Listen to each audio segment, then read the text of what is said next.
You're coming out of Tangiers, is that correct? Universal is getting ready to bring Bourne 6 to life with Matt Damon on board, and it's set to break some major franchise records when it hits theaters. The Bourne series kicked off in the 2000s and has really made a mark in the action genre, raking in over $1.6 billion at the box office across the first 5 films. So it's no shocker that there are whispers about a new installment, especially with hopes that Matt Damon will reprise his role. Details about Bourne 6 are still pretty scarce, but we do know that Edward Berger, the director of All Quiet on the Western Front, is at the helm for the creative side of things. There's a lot of buzz about wanting Matt Damon back in the lead role, though that isn't confirmed yet, since 2016's Jason Bourne was supposed to be his last. Excitement is bound to be high once Bourne 6 is out, and Universal is definitely banking on it being a huge success. However, it's a risky move, as the new Bourne movie is set to break a major franchise record. Casting Matt Damon in Bourne 6 would be a real full-circle moment in his incredible career. Since he shot to fame after writing and starring in Good Will Hunting back in 1997, Damon is one of the most recognizable actors around. A big part of that is thanks to his hit Bourne movies, especially the first 3 that came out in the 2000s. During that time, he also starred in classics like The Talented Mr. Ripley, Saving Private Ryan, Ocean's 11, and Scorsese's Oscar-winning film The Departed. Matt Damon returned to his iconic role in the 2016 reboot Jason Bourne, which was the last time we saw him as one of his most celebrated characters. Since then, he's been busy with plenty of other projects like Ford vs. Ferrari, Air, and the Best Picture winner Oppenheimer. His various cameos have also become legendary on their own. While Damon has shown interest in coming back to the Bourne franchise, it's still not confirmed if he'll be in Bourne 6. On the other hand, Jason Bourne 6 should cast Ben Affleck to face off with Matt Damon after multiple movies together. It's well known that Matt Damon and Ben Affleck have been close friends and collaborators since their early acting and screenwriting days. A showdown between them and Jason Bourne 6 would be a huge moment for both of their careers. They started as background actors together in Field of Dreams and made their first on-screen appearance together in School Ties. Their partnership really took off with Good Will Hunting, making them famous as both creative partners and friends.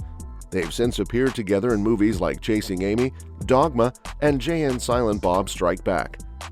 Damon and Affleck didn't appear in a movie together for about 18 years between 2001's Jay and Silent Bob Strike Back and 2019's Jay and Silent Bob Reboot. Since then, the iconic duo have teamed up in 2 more films, The Last Duel and Air, and even did a memorable Dunkin' Super Bowl ad. They're also set to work together on Doug Liman's The Instigators, with Affleck producing, Damon starring, and Casey Affleck writing the screenplay. If there were ever a perfect time for Damon to face off against Affleck in a Bourne movie, it's during this current streak of co-appearances. Affleck, a former Batman actor, once joked that he could take Damon in a fight. Back in 2016, he told EW, "Matt's been saying this everywhere but not to my face. He can't even beat me up, never mind Batman. When we have our premiere in London, I'll see Matt and he can take me up on it." While Affleck was clearly joking, the idea of an ex-Batman facing off against a seasoned Bourne is pretty intriguing, especially given Damon and Affleck's history and friendly rivalry. Having Affleck and Damon square off in Bourne 6 would be a huge movie event, likely creating a cultural buzz similar to 2023's Barbenheimer phenomenon. The promotion for the film would feel like a UFC title fight, sparking a hilarious real-life rivalry between the 2 Oscar-winning friends. Even if Affleck's bad guy roles, like in The Town, audiences tend to root for him, which would make his villain character in Jason Bourne 6 a must-see experience. However, upcoming Bourne 6 could take a cue from the success of the John Wick franchise to keep the espionage series relevant. The original Bourne trilogy made Matt Damon a top action star, but its style feels a bit dated now. The Bourne identity used a frantic handheld style for its combat scenes, giving the fights a realistic crunch and brutality. However, this approach has been overused by imitators, leading to diminishing returns. Modern action movies like John Wick have shifted to highly choreographed, sweeping sequences. Bourne 6 should adapt its fight scenes to fit this modern aesthetic. Plus, Matt Damon is now 20 years older than when we first met his version of Bourne. Reflecting on Bourne's age and making him a man out of his time could be an interesting way to portray the character and bring him into the modern day. It might be tricky, but it could be the perfect approach for a new film. Just as Keanu Reeves was the driving force behind John Wick's success, Matt Damon's Jason Bourne is essential to the future of the Bourne films. If Damon can pull off action set pieces similar to those in John Wick, the Bourne series could reclaim its top spot at the top of the action genre. There might even be a way to combine the realistic feel of the Bourne movies with the larger-than-life action of John Wick. One of the more out-there elements of the John Wick series is how Wick survives fatal wound after fatal wound, right up until the end of John Wick Chapter 4. The Bourne movies, on the other hand, have always been more grounded, giving their action scenes a greater sense of stake. Bourne 6 should keep this realistic edge for Matt Damon's return, even if it includes larger battle sequences. By retaining the franchise's trademark realism while moving beyond the shaky cam aesthetic, Bourne 6 can feel fresh and unique without blending in with other modern action films. Here are some reasons Bourne 6 must bring back Jeremy Renner's Aaron Cross. Every Bourne fan wants to see Matt Damon versus Jeremy Renner. In the first 3 Bourne films and his return in Jason Bourne proves to be a deadly assassin with few able to match him. With similar training, fighting skills, assassin background, and enhancements from the Bourne Legacy's chem pills, Aaron Cross would definitely be a formidable opponent for Bourne.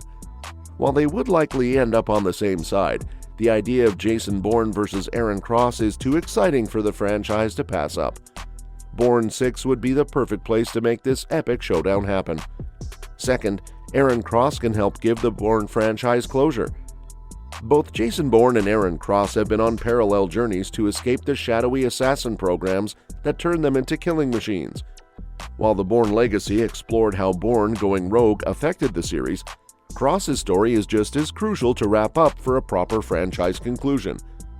Even though Bourne 6 is taking its time to develop, bringing Aaron Cross back seems like the best move for the series. A showdown between Bourne and Cross would be a great foundation for the next film. Plus, Cross's role as a sort of surrogate Bourne would show just how much bigger Bourne's world is than just one assassin. Wrapping up the franchise with Bourne 6 would make it Bourne's most intense mission yet, and having Aaron Cross on his side would be the perfect support for such a challenge. Well, that's it for today. So with Bourne 6 shaping up to be a blockbuster, it seems like the perfect opportunity to revisit and possibly reinvent what makes the franchise so thrilling. Will Matt Damon's return and a potential showdown with Aaron Cross breathe new life into the series? Or will a fresh approach to action, inspired by John Wick, redefine the Bourne experience? We'd love to hear your thoughts. Do you think Bourne 6 will surpass expectations and set new records? Or will it face challenges in a crowded action genre?